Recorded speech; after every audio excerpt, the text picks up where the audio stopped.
Kelsey, if I were making an authors that I'd love to chat with list, our guest today would definitely be at the top of that list. In fact, I kind of still can't believe our luck. It is our great pleasure to have the opportunity to talk with Rebecca Makkai on this episode of the First 50 Pages. Rebecca Makkai has a fantastic sense of humor. I learned this while reading her bio on her website, so I will not just copy and paste the basics. I'll spice it up a little bit.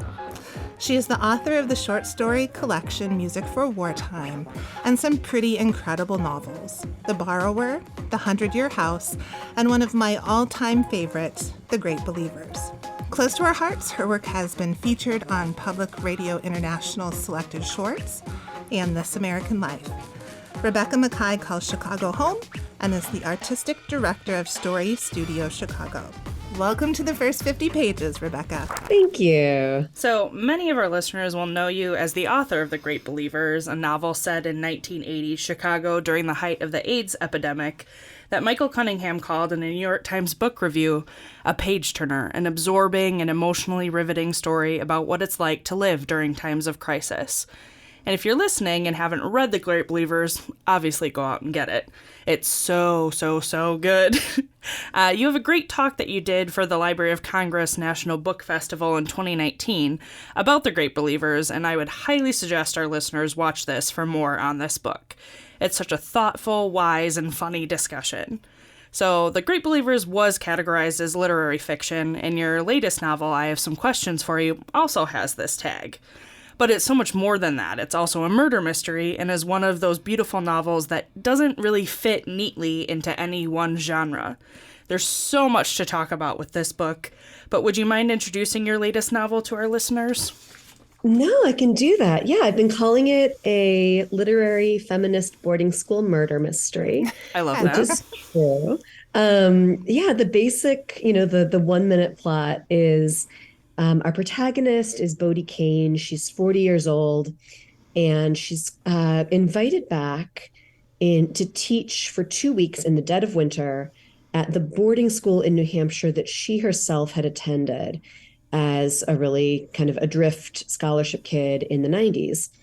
And she's back there to teach one class on film history and one class on podcasting. She herself is a film historian who has a podcast about women in film. While she's back on campus, her mind is, of course, back on the 90s, but specifically on the death her senior year of a young woman named Thalia Keith, who was found dead in the campus swimming pool with significant injuries to her body. A young Black man who worked at the school as an athletic trainer was arrested and imprisoned for the crime with what seemed like a mountain of evidence against him, including a confession. But there are a lot of people out there who believe he's innocent. One of Bodie's podcast students is among them, and that's what she decides to dig into on her own, just little 2-episode podcast that she's making for the class.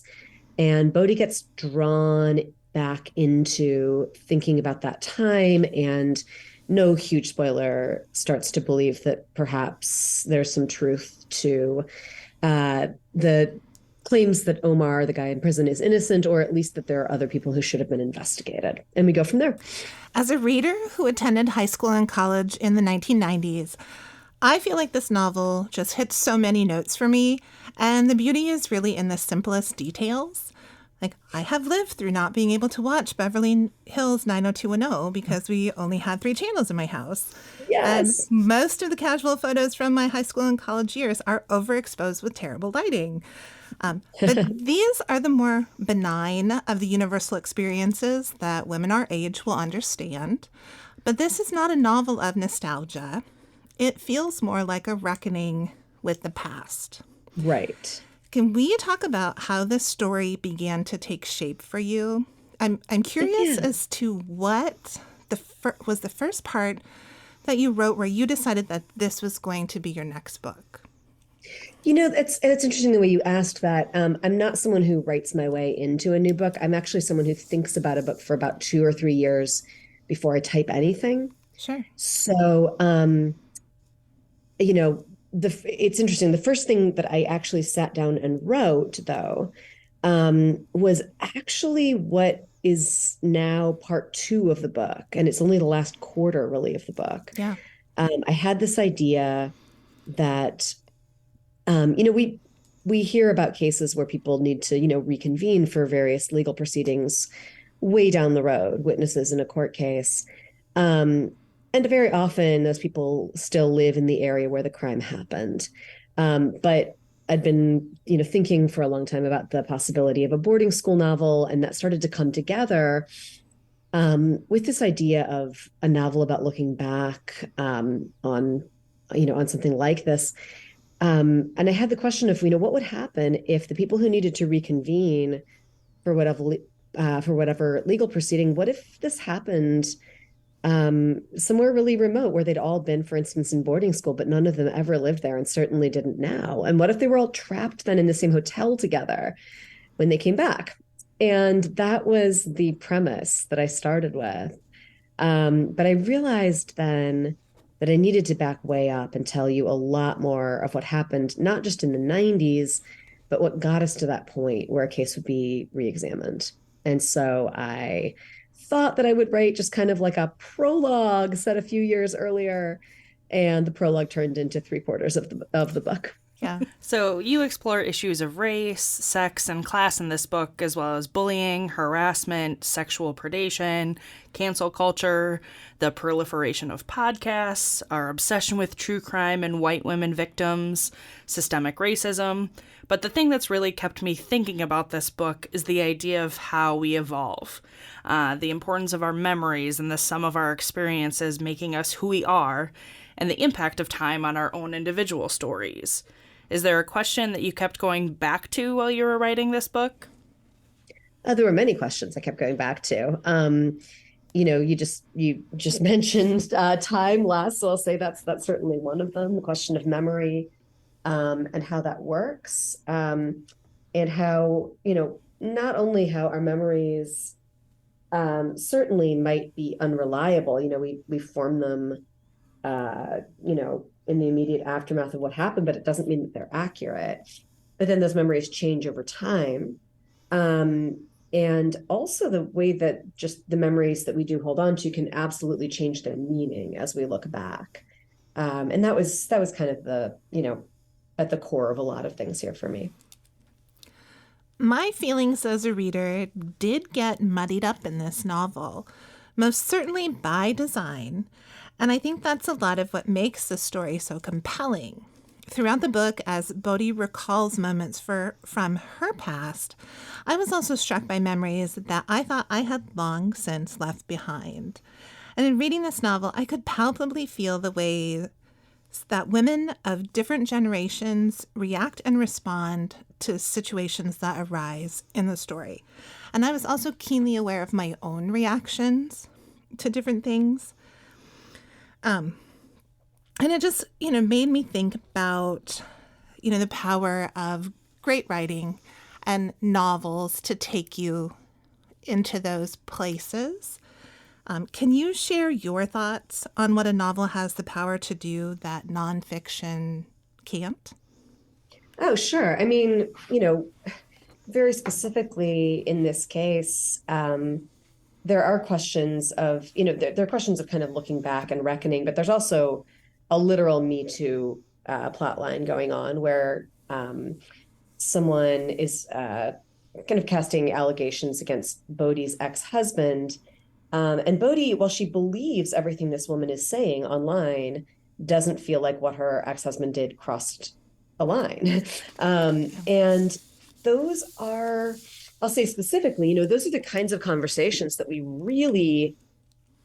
we don't do well having those on Twitter, for instance, which is where they mostly tend to happen. And it's a platform that really encourages us to take a hard line, one side or another, and that feeds off of, the algorithm likes us to be outraged.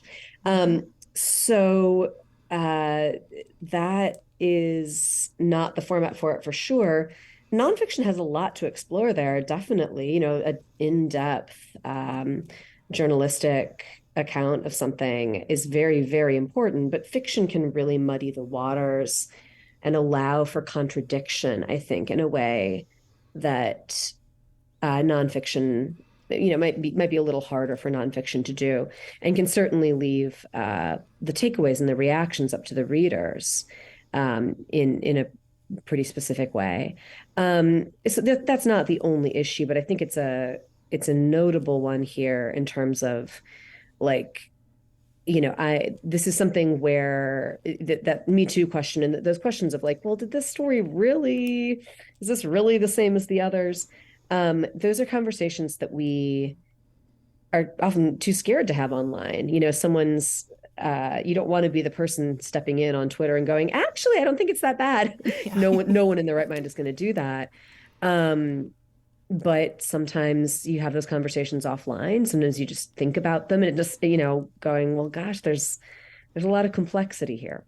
And so that's what I'm digging into, hopefully, with the novel. The Yeah. fiction does always kind of seem like it's a safer space to kind of explore some of that as a reader. Where, Right. nonfiction, even like with a big like journalistic, they've researched it for like 5 or 10 years, like they're still giving their specific perspective or their specific Yes. analysis on something, where fiction allows you to kind of experience it and come to your own conclusion in a way. Right. Exactly. That Yeah. could just be my Yeah. feelings. Which I think it's just always the role of art is to ask, it's not to give answers, but it's to ask better questions. And Kelsey and I were having this conversation a few minutes ago about the book, and we couldn't really come up with a question, right? But our observation was that the internet is almost its own character in this book, right? Like it is a chorus of, that it kind of comes into play, specifically, in that Me Too moment that, Bodhi kind of gets swept up into, when you're basically sharing the Twitter feed and it's this chorus of voices. And so is it the collective consciousness of the time, or, It's just realism, really. Yeah, it is. It's not in there to like represent anything. It's just, it's, I think this is where, while there is a crime in this novel, and while, by the end we basically know who did it, it's not going to get shelved with mysteries, because it's about, many, many, many things. And I have this, kind of realist lens on all of those, including the crime and the investigation and incarceration and the justice system.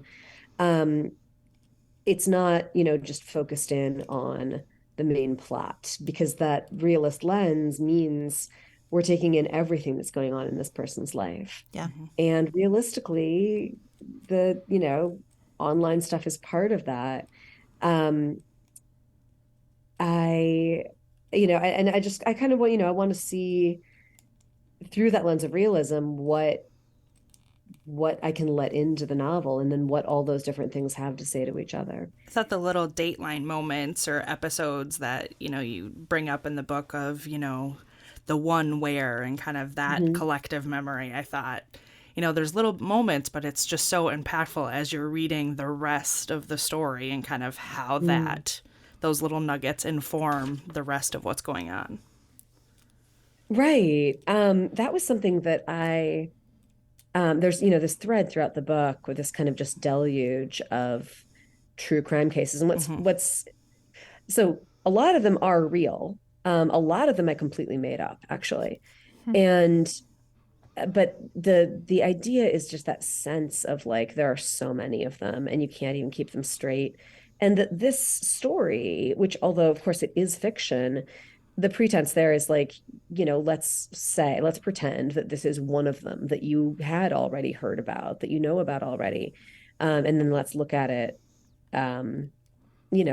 without that fetishization. Let's look at it through this realist lens and actually talk about what that means.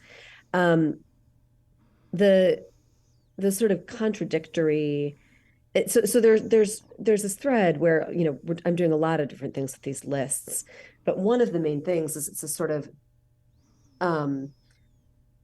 contradictory accounts of what story is in the news, and Bodhi refusing to tell us, and she's saying it was this one, but actually it was this one, but actually it was this one.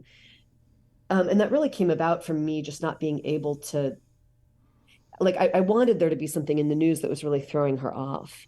But I didn't want to pick a certain thing, like, the Christine Blasey Ford testimony, which did have, by the way, a lot of influence on me and when I was writing this novel. But if I'd chosen that, I wouldn't have been able to give it its due. And if I'd made something up, I would have had to like make up all these details that distracted you from the main story. So my solution was just like, you know what? It's all of them. Let's just say Yeah. that it's all of Yeah. them. And that's going to happen throughout the book. And it really is brilliant. And it is really impactful on the reader, because part of you is trying to think, do you know?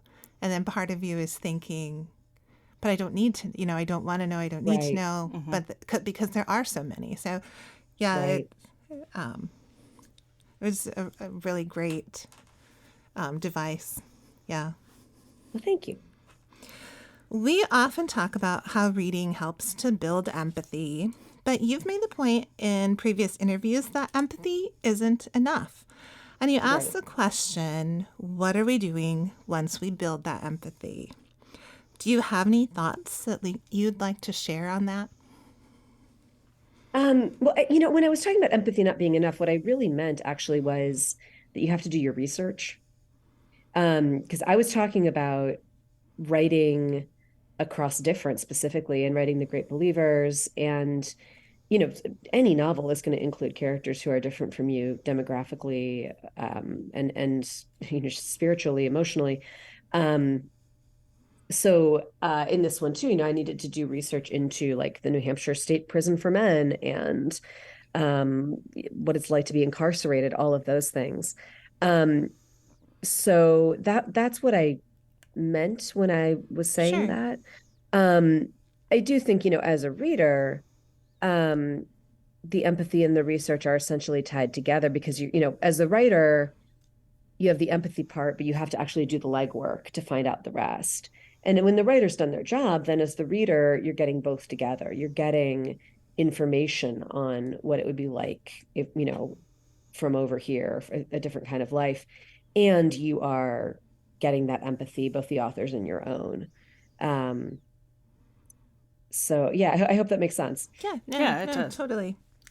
So, in The Great Believers, art served an important role in the story, almost a character in and of itself. And I have some questions for you. There are many references to films, both classic and modern. What do you see as the role or function of the films you mention in this book? Oh, I mean, there's nothing symbolic there or anything. It's just, I needed to think about what Bodhi's occupation would be. And the reason that this worked for me, for her to, she's someone who, her work in film history is really to think about the history of women in early 20th century film, and specifically their abuses by the Hollywood studio system. That's at least her podcast. And then she's, taught intro film history and things like that. It's not something that I myself actually know a ton about. I had to do a lot of research for this. And I did not choose the movies that I put into the book with any kind of symbolic function. It's simply just literally what she would be showing in intro film history class. So anyone looking for like greater meaning there is not particularly going to find it. I will think about I've never seen the movie Bus Stop with Marilyn Monroe, but I will think about that differently now if I ever do see it. I'm sure it will be playing in the back of my head. Yeah. Well, that one's different because Yeah. that's one that she watches herself, right? She sees Okay. it come on in the hotel room.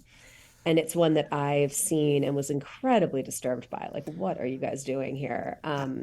Marilyn Monroe movie where she's like, just kind of falls in love with her abusive kidnapper, no big deal. Like, really, really horrifying. So that one is in there for different reasons. Your debut novel, The Borrower, it was released in 2011. It was a Booklist top 10 debut, an Indie Next pick, an O Magazine selection, and one of Chicago Magazine's choices for Best Fiction of 2011. So without getting too deep into the plot of that story, I guess my question is, do you share your protagonist, Lucy Hall's, faith in the power of books to change people's lives? Sure, of course. It's interesting. I think I ended up putting a much more optimistic ending on that book. It was certainly the original ending of The Borrower was a lot bleaker. And I think with good reason, my editor kind of pushed me into like, well, where's the hope here? Where's the optimism? And that's where I felt like I could find it within that book.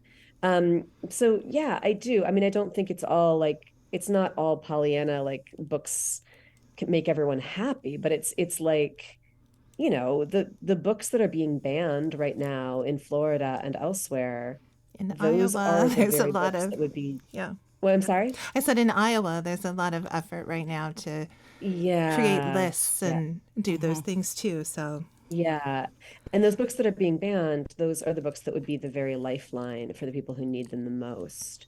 Um, and, it's when you look at what losing those books means, it helps to throw into greater relief what having those books does. is there a book that you can point to that connected you to the world in a way that other stories hadn't? Oh, that's a good question. I grew up, Lois Lowry was my favorite author as a kid, and I loved the Anastasia books. Um, and it's just, this like they're kind of funny. It's just this girl growing up, very realist books. Um, Her father's a poet, and my father was a poet, and I did not know anyone else in the world whose father was a poet. And it seemed like such a, completely obscure thing and something that I didn't, have any corollary to. And then finding someone in a book who had, this, I mean, just like she had like a marvelous family. It was much more interesting than mine, of course, to me. But it was this real sense of recognition. And that's, so much of what we read for is just to be recognized. Have libraries, I have to imagine they have, considering the way that you do reference and write about them, but have they had a significant impact in your life?